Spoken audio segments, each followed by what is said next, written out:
Nombres de Dios, clase 5, audio 2. Habíamos dicho, en cuanto al uso del nombre Dios Altísimo, que hay un llamativo paréntesis en cuanto a sus apariciones en los escritos bíblicos, un llamativo paréntesis que data de más de 1000 años, donde el nombre de Dios Altísimo vuelve a aparecer en los Salmos, ¿sí? Y también de manera relevante en la profecía de Daniel, en los escritos de el profeta Daniel. Estamos hablando del tiempo del exilio, ¿sí? En este caso, estas apariciones son para indicar claramente la supremacía y el dominio sobre todo, en el cielo y en la tierra, ¿sí? En esos dos ámbitos. Hago un paréntesis. Si alguien quiere preguntar, por ejemplo, ¿por qué no aparece? ¿Qué pasa con los libros históricos? Desde Josué hasta Esther. Bueno, el nombre Altísimo no aparece nunca allí, excepto en un salmo de David que está insertado en la historia. Está relatado en 2 de Samuel 22:14. Bien, es la única aparición. Hacemos una excepción allí.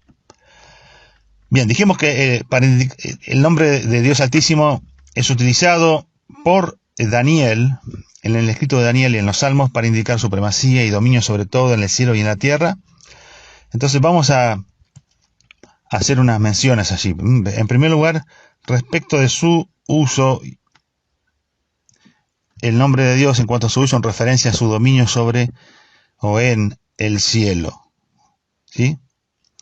Habíamos mencionado en el audio anterior, hablando de la primera aparición o uso del nombre el Elión o el Dios Altísimo, que si tomábamos Isaías 14:14 como una referencia a lo que Satanás hizo en el cielo, como punto de partida para su rebelión, diciendo seré semejante al Altísimo y demás, podemos entender entonces que el nombre Dios Altísimo también tiene influencia y relevancia en el ámbito celestial. Se refiere a las cosas de los cielos también, ¿sí? Leamos un poco ese pasaje. Isaías 14:12 en adelante dice: ¿Cómo caíste del cielo, oh lucero, hijo de la mañana? Cortado fuiste por tierra, tú que debilitabas a las naciones. Tú que decías en tu corazón, subiré al cielo en lo alto, bueno, etcétera, etcétera. Y seguimos hasta el final y dice: y seré semejante al Altísimo, el Elión, ¿sí? Ahí lo hemos utilizado ese nombre, en esa escena particular. Pero no es la única vez que se utiliza ese nombre para hacer referencia al dominio de Dios en la esfera celestial, de forma específica. También leemos en Daniel 4:34, dice: mas al fin de los tiempos, yo Nabucodonosor, ¿se acuerda de este rey? Yo Nabucodonosor alcé mis ojos al cielo y mi razón me fue de vuelta. Bueno, hubo todo un episodio allí de juicio de Dios sobre el orgullo y la soberbia de este hombre, de este emperador gentil. Y esto culmina con esta declaración por parte de este rey: y si mi razón me fue de vuelta, y bendije al Dios Altísimo, o al Altísimo, perdón, y alabé y glorifiqué al que vive para siempre. Atención, cuyo dominio es sempiterno y su reino por todas las edades. Todos los habitantes de la tierra son considerados como nada.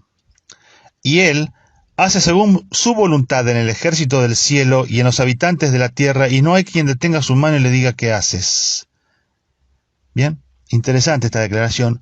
Y si la ponemos en paralelo con Mateo 28:18, yéndonos y viajando siglos, y nos depositamos en el Nuevo Testamento, en las palabras de Jesús en la despedida, cuando se despedía de los suyos en su ascensión, les dice algo muy similar a lo que acabamos de decir, a lo que acabamos de leer en Daniel 4, y dice que acercándose Jesús les habló diciendo: toda autoridad me ha sido dada en el cielo y en la tierra.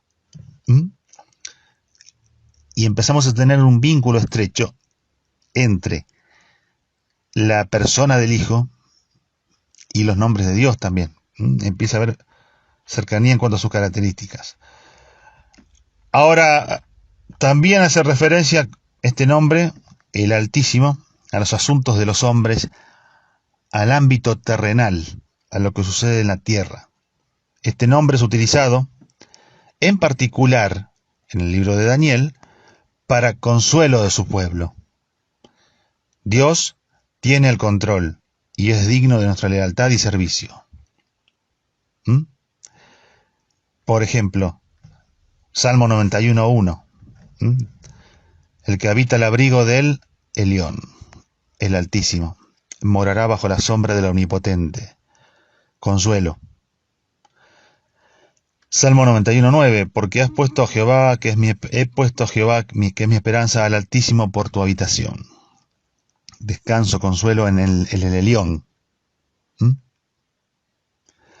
Podemos anexar Salmo 27:5, donde no aparece el Elión, pero suma principio, suma para lo que estamos hablando. Él me esconderá en su tabernáculo en el día del mal, me ocultará en lo reservado de su morada, sobre una roca me pondré en alto. Mirá qué versículo que tenemos allí, para aferrarnos a Dios, para aferrarnos al Altísimo en los tiempos de angustia. ¿Sí? Nos esconde en su tabernáculo, refugio, me oculta en lo reservado de su morada, intimidad y descanso verdadero, y sobre una roca me pondré en alto, estabilidad, seguridad. Nuestro refugio, la torre fuerte, vemos cosas que hacen referencia a lugares altos, a lugares seguros de refugio. Pero en Daniel 3:26 también vemos que Nabucodonosor se acercó a la puerta del horno de fuego, ¿se acuerdan ese episodio tan conocido? Y grita: Sadrac, Mesac y Abednego, siervos del Dios Altísimo, siervos del Elión, salgan de allí, vengan acá. Daniel 3:26. Vemos que esto pegó fuerte en épocas de Daniel también, ¿sí? Entonces el uso en referencia al ámbito terrenal del nombre Dios Altísimo no solamente aparece para afirmar y ser de consuelo al pueblo de Dios en tiempos de angustia e incertidumbre y temor, sino también para afirmar su posición de supremacía, la posición de supremacía de Dios por sobre el poder humano. Y esto sirve para mostrar la soberbia de los gobiernos humanos y la confianza y lealtad al poder del hombre que nosotros equivocadamente podemos tener, aún como cristianos. Fíjense, Salmo 47:2 dice, estamos hablando del uso del nombre del Dios Altísimo para afirmar nuestra posición de no confiar en el hombre y afirmar que la supremacía de Dios sobre el poder humano. Salmo 47:2, porque Jehová el Altísimo es temible, Rey grande sobre toda la tierra, supremo. ¿Sí? Fíjense que cuando Daniel habla y da testimonio del Dios Altísimo, dice que en Daniel 2:20, dice el nombre de Dios de siglos en siglos, porque suyos son el poder y la sabiduría, Él muda los tiempos y las edades, quita reyes y pone reyes, da la sabiduría a los sabios y la ciencia a los entendidos. Él revela lo profundo y lo escondido, conoce lo que está en tinieblas y con Él mora la luz. Y Daniel 4:17, para que conozcan los vivientes que el Altísimo, atención, que el Altísimo gobierna en el reino de los hombres y que a quien Él quiere lo da. 4:24-25, hasta que conozcas que el Altísimo tiene dominio en el reino de los hombres y que lo da a quien Él quiere, soberanía. El Rey, el que gobierna, el cielo gobierna. Hay esta frase que vamos a leer acá, Daniel 4:26. Luego que reconozcas, le dice, en una de las tantas idas y vueltas y diálogos e interpretación de sueños que Daniel tuvo con esos monarcas, esos reyes o emperadores, le dice, luego que reconozcas que el cielo gobierna, una frase que quedará acuñada por los siglos. El cielo gobierna. Daniel 4:32, hasta que reconozcas que el Altísimo tiene el dominio en el reino de los hombres y lo da a quien Él quiere. No sé si te diste cuenta, pero Daniel evidentemente no tenía pelos en la lengua y estaba bien seguro de quién era el que tenía el control de la situación.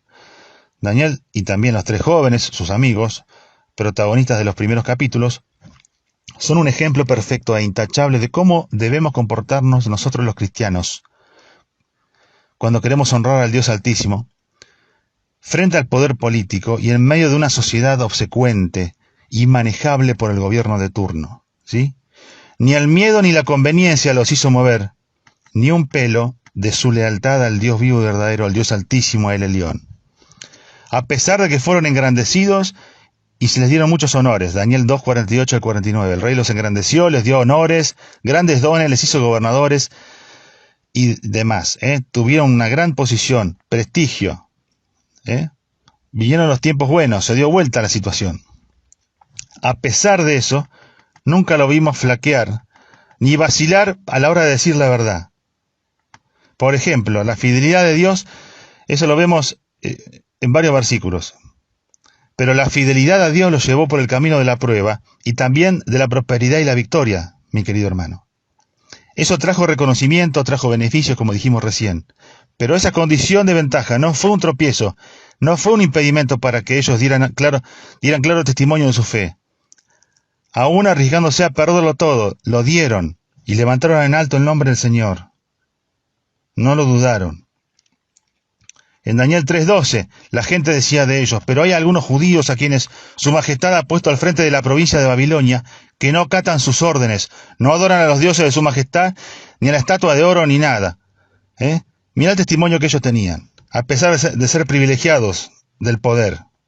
¿Sí? En su intimidad, en su relación con Dios, no hubo cambios. Y Daniel 3:16 al 18 muestra cómo ellos se plantan ante la presión de los políticos de ese entonces, aún arriesgando sus vidas, y les dicen, no es necesario que te respondamos sobre este asunto. Nuestro Dios, a quien servimos, puede librarnos del horno de fuego, y de hecho nos librará. Y si no nos libra, no serviremos a tus dioses, ni tampoco adoraremos la estatua, etcétera, etcétera. Es muy fuerte esto. El creyente de hoy no puede jugar a la falsa neutralidad, mi querido hermano, en temas de moral objetiva y de principios bíblicos y valores. No puede jugar a la falsa neutralidad escondiendo sus convicciones bajo la corrección política. No. Tampoco podemos perder nuestra identidad involucrándonos ingenuamente con movimientos o ideologías que comprometen o fuerzan nuestros principios ni valores bíblicos. No podemos hacer eso. Nuestro comportamiento en relación a los deberes civiles y sumisión al gobierno no puede estar condicionado a nuestra preferencia ideológica. Para ello están los principios del Nuevo Testamento. Preferilos a esos. Estos nos indican sumisión a la autoridad, nos indican cómo cumplir con la ley y aportar al bien común, y la paz. No tiene que venir nadie a enseñarnos. Eso, ya está en la palabra. Y los principios y valores bíblicos son nuestras guías infalibles y la base para nuestra lealtad. Estos principios nos ponen límites saludables, nos ponen límites equilibrados a la hora de relacionarnos como ciudadanos, como votantes y como contribuyentes. En la medida que nos alejemos de esos principios y valores espirituales y cedamos frente a lo popular, lo mediático, la moda corriente, nos podemos desviar al punto de estar apoyando espacios que alimentan prácticas y valores abiertamente anticristianos, y eso está mal. No me imagino a Daniel haciendo campaña por la reelección de Nabucodonosor o quien sea. No me lo imagino aplaudiendo en primera fila, ni convalidando el culto a la personalidad y demás. Así que atentos creyentes, luz amarilla. El cielo gobierna. El Elyon es el Altísimo en el reino de los hombres. Y cuando nos veamos tentados a ceder en eso, respondamos como ellos en Daniel 5:17. Dice que entonces Daniel respondió y dijo delante del rey, tus dones sean para ti y da tus recompensas a otros. Leeré la escritura al rey y le daré su interpretación. La autoridad de Daniel. Qué respaldo espiritual. Que nuestras vidas estén impregnadas por ese poder y la fuerza, la virtud, la integridad que nos da el nombre de Dios, el Elyon, el Altísimo. El cielo gobierna.